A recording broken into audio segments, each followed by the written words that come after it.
salaamaaleykum wa rahmatullah mbokk yi ñu ngi leen di nuyu di leen ziar leen balu xaq xan borom bi subhanahu wa taala mu boole ñu jéggal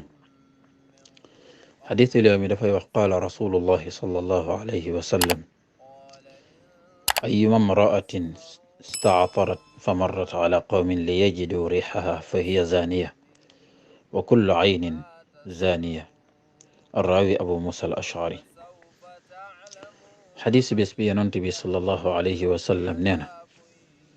bépp jigéen bu parfum romb ay góor pour mu xeeñ leen na xam ne njaaloo na xadis bi abu musa al ashari moo ko solo ñu xam ni mbokk yi suñ mbokk jigéen ñi li nga xamante ne mooy parfum liñ ne jigéen waru ko def de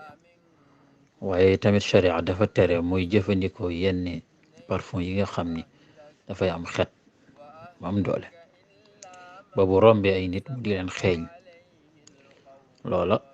yonent bi sallallahu alayhi wa sallam moom lay wax bu fekkee ne moom intention bi mooy dafa parfum pour bu génnee mooy xeeñ nit ñi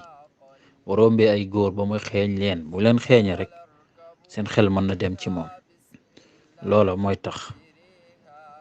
mooy tekki ne moom boobaa dafa mel ni njaaloo na moom ci waxam moom ndaw si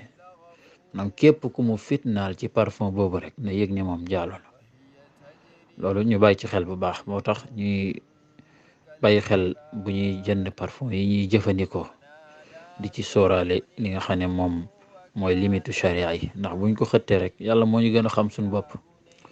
moo ñu gën a xam suñu bopp xam suñu doyadeeg suñu manqué ya jaarale ko ci yonent bi sallallahu alayhi wa sallam lépp lu mu wax rek am na ay conséquences yu ci nekk moo tax